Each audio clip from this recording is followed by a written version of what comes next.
Jean-François Barry, un chroniqueur pas comme les autres. Très grosse soirée dans la Ligue nationale de hockey alors que les Golden Knights de Las Vegas, les champions de la Coupe Stanley, vont subir leur première défaite de la saison. En temps régulier, parce qu'ils ont une défaite en prolongation. Ah, donc okay. Tu penses que le Canadien va aller leur jouer le tour? Je voulais te lancer comme ça, là. J'ai un doute. Ah, J'ai t'as un gros doute? J'ai un Voyons, doute. voyons, qu'est-ce qui se passe-t-il? Mais on n'arrête pas de prendre le Canadien comme négligé, et pourtant, on fait belle figure. Là. Parce que là, leur semaine de 4 matchs, là, qui était quand même une semaine difficile, ça n'a pas été un désastre du tout, là. Non, le Canadien est à égalité présentement au sommet de la Ligue nationale avec des équipes comme Toronto. Les Devils, qu'on a dit, sont tellement bons quand on a joué contre eux autres. On a la même fiche, les Red Wings de Détroit, donc au sommet de notre conférence, puis on est quand même dans le top 10 de la Ligue nationale au grand complet. Donc c'est une très belle récolte. 11 points, 5 victoires, 2 défaites, 1 défaite en prolongation en 8 rencontres pour le Canadien. Mario, Mais il me semble que c'est toujours comme ça, là. Ça part toujours bien le mois d'octobre, là. Ce qui me fait douter, c'est qu'on a 26 buts comptés, 27 accordés. Fait que tu peux pas avoir une fiche positive puis avoir une fiche... Tu sais, je veux dire, on a quand même beaucoup plus de victoires que de défaites, mais malgré tout... l'opportunisme! Ouais, l'opportunisme... Quand on perd, on se fait torcher, puis quand on gagne par un. C'est ça. Fait qu'à un moment donné, malheureusement, ça va virer de l'autre côté. C'est ça que j'ai peur. Puis effectivement, je trouve tellement que ça ressemble à l'an dernier... où est-ce qu'on est parti un peu comme de la même façon, c'est-à-dire on est moyennement dans les matchs, notre gardien est solide, puis à un moment donné, il est remonté de troisième période, puis on va chercher des points. Fait que je me suis amusé de voir si c'était juste mon cerveau, parce que j'ai pas ta mémoire, mais j'avais l'impression que ça se ressemblait, ou bien si c'était dans les faits. Puis après 8 matchs l'année passée, on avait de moins bonnes fiches. C'est après que le Canadien avait eu une super séquence. Là, quand on a commencé l'année, là, victoire-défaite, là, on jouait pour 500 à peu près. Et après ça, on est parti sur un 8 victoires en 12 matchs. Et là-dessus, il y a eu 6 matchs en prolongation. Et 5 de ces 6 matchs-là sont tombés de notre côté l'année passée. Fait que la même séquence dont on parle présentement là, est arrivée juste un petit peu plus tard. Ça s'était gâché en décembre, de mémoire. Oui, mais c'est là où je m'en allais. Je sais pas si tu te souviens, fin novembre, il y avait voyage, eu un point de presse. c'est ça.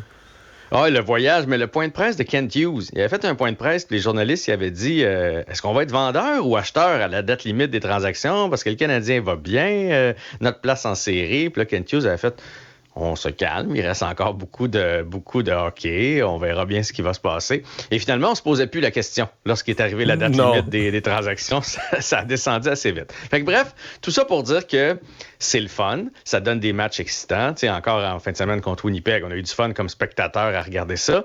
Mais moi, je dis toujours, quand tu joues de la bonne façon, les bonnes choses arrivent. Puis là, on fait pas tout bien. Là. On s'est fait dominer contre Winnipeg, dominer aux chances de marquer, au tir au but. Jake Allen a été super bon, mais ça, à un moment donné, ça va nous rattraper. Donc là, on doit mieux jouer. Dans le voyage, là, c'est quand même un gros voyage là, avec les Golden Knights. Après ça, on s'en va en Arizona. Après ça, on finit ça à Saint-Louis. Des équipes, 2 là-dessus, qui sont des équipes pesantes en plus, qui sont pas nécessairement dans le style du Canadien de Montréal. Ça, c'est pas bon. Non, sur la route et tout. Fait que j'ai hâte de voir comment on va sortir de tout ça. Mais quand je regardais les matchs, les résultats de l'an passé, là, c'était Monahan qui allait super bien. C'était Caulfield qui nous donnait la victoire en prolongation. C'était Suzuki. Puis Jake Allen avait eu un très bon début de saison. C'était vraiment le copier-coller de cette année. Blessure à Jake Allen, à Sean Monahan. Je sais pas si tu te souviens. Et là, après ça, là... Ça avait été comme ça. Fait qu'on va souhaiter que le Canadien se redresse et qu'on joue de meilleurs matchs. Bon.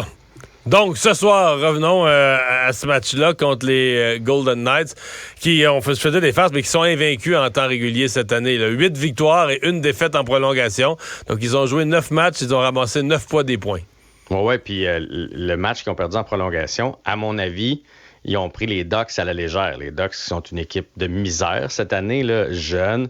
Ils les ont vus arriver. Ils ont pris les devants 3-1 ou 3, maintenant c'était pas 3-0 dans ce match-là. Je le sais, j'ai regardé la fin du match, puis ils se sont fait remonter en troisième période, puis ils ont perdu en prolongation.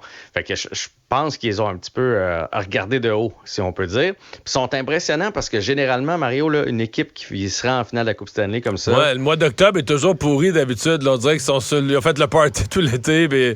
Ben, ils ont fait le party. Ils ont eu beaucoup moins de vacances que les autres parce que, tu sais, le corps, à un moment donné, il faut que ça se repose. Là, quand tu te rends jusqu'au bout, là, quand tu as joué, je sais pas, 20 matchs de plus de série que les autres, À un moment donné, tu as des bobos un peu partout. Là, tu fais le party, tu es dans l'excitation. Partout où tu vas, on te dit que tu es bon, tu as moins de temps de t'entraîner, etc. Puis souvent, le mois d'octobre est un peu difficile. Puis même mentalement, les gars savent ce que ça prend pour se rendre au bout, puis ils savent très bien que c'est pas en octobre qu'une Coupe Stanley se gagne. Fait qu'ils se gardent un peu de... Les bonnes équipes, généralement, se gardent du gaz dans le tank, comme on dit. Fait que les Golden Knights, d'avoir un départ comme ça, c'est franchement impressionnant. On verra bien ce qui va arriver ce soir. C'est Samuel Montembeault qui a le départ. Donc, on reprend un peu d'alternance, même si Jake Allen a bien fait. On donne le départ à Samuel Montembeault. Il y a eu encore toute la fin de semaine quand même du questionnement sur Slafkovský.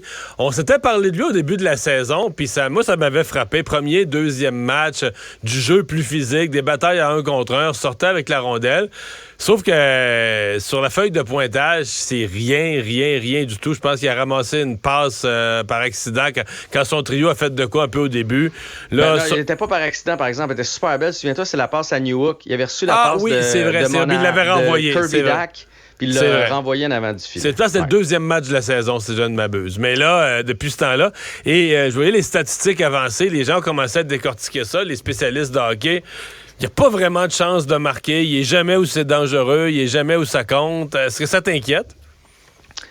Moi, ça m'inquiète. Non, ça m'inquiète pas. Pour vrai, là, ça m'inquiète pas. Moi, je suis de ceux qui prônent la patience dans le cas de Slafkovský. Il va finir par arriver de bonnes choses avec lui. Le problème, ça dépend de nos attentes. C'est que ceux qui s'attendent à ce qu'il fasse un jour 80-90 points, eux autres, ils capotent parce qu'on le regarde jouer et on voit que ça sera pas ça. Là.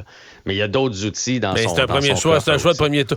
C'est ça, là, un choix de première ronde comme ça veut dire que c'est toute une saison à être pourri, toute une saison à perdre tous les games. Puis là, le partisan se dit au moins, on choisit premier. Oui, sauf que cette année-là, une mauvaise année, Shane Wright est encore dans les mineurs. Il y a Logan Cooley qui fait un petit peu mieux du côté de l'Arizona, mais sinon, c'est une... Mais il faut pas oublier que c'est lui... Là, il y en a un même qui est parti. Il est tombé 7e plus jeune joueur de la Ligue nationale présentement. Là. Il est très jeune encore. On pourrait regarder Alexis Lafrenière. Là. Alexis Lafrenière, qu'est-ce qu'on disait de lui? Là, ça va mieux cette année. Il est rendu à 4 ou 5 buts déjà. Là. Il est en train d'éclore, mais il faut être patient. Je ne sais pas pourquoi on s'obstine à amener ces gars-là de 18 ans dans la Ligue. Moi, je pense que ça, c'est une erreur en partant. Là, l'année passée, pourquoi on ne l'a pas envoyé à Laval? Il se serait peut-être pas blessé, il aurait progressé, il aurait vu le jeu nord-américain.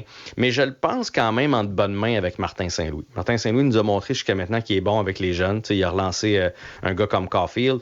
Kirby Dack, avant sa blessure, là, il est en train d'éclore. Alex Newhook, ça va très bien avec le Canadien. Fait que, moi, je suis pas de ceux qui l'enverraient à Laval. Puis je pense que c'est le genre de gars là, qu'il faut juste qu'il y ait une chance qui arrive à quelque part. Là, il touche son patin, puis elle finisse dans le filet, puis ça va y enlever une pression. On dit ça. T'as-tu regardé la fiche de Josh Anderson? 0, puis une barre. 0, puis une barre. Mais Anderson, c'est pire. Anderson a l'air plus perdu sur la glace. L'autre jour, il était en avantage numérique. Il faisait quasiment pitié. Josh Anderson, là, il a l'air de moi au soccer. Tu sais, le soccer, c'est un jeu que j'ai jamais compris. C'est un sport que j'ai jamais su où me placer. Je regarde les autres, le ballon s'en va. Moi, je serais supposé aller... J'ai jamais compris le positionnement. J'ai jamais compris le soccer. Mais j'ai l'impression... Écoute, il tourne en rond. Tu te dis, OK, il est en avantage numérique. Il sait pas où se mettre. Il sait pas où se placer. Il va pas devant le but. Il tourne en rond. Les autres ont l'air à le regarder. Bon, on va le faire à 4. On va se passer à rondelle à 4, là. Bon, on dirait qu'il est juste là pour attirer un joueur de l'autre équipe. Parce que, tu sais, il faut quand même que tu le surveilles. Ouais. T'as quand même pas le choix.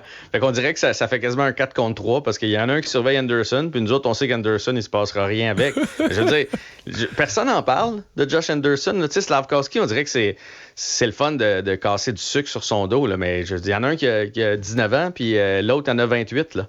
Fait que, tu sais, moi, je trouve. Puis Anderson, ça, je pense qu'il y a la même chose. Il y a une passe, ça se peut-tu?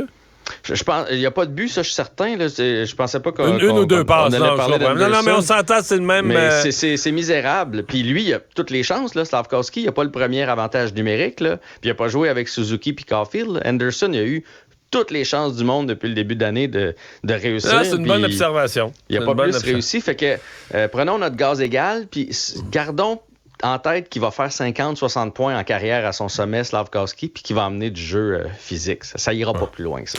Il nous reste moins d'une minute pour parler de la mort d'un joueur en Grande-Bretagne, mais un ancien des Penguins de Pittsburgh.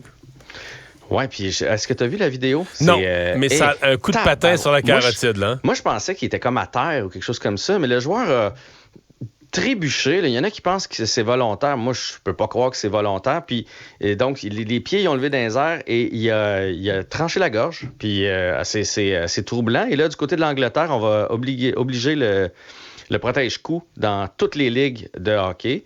Et là, on se demande si ça va pas. Mais moi, j'ai s'en venir repensé ici à en Clint Amérique du Nord. Malarchuk, là, avec les Nordiques, qui était parti pour le banc avec la carotide ouverte. Richard Zetnik. Richard Zetnik, c'est vrai. Mais dans ce cas-là, lui est décédé. Hey, merci Jean-François. À demain. Salut.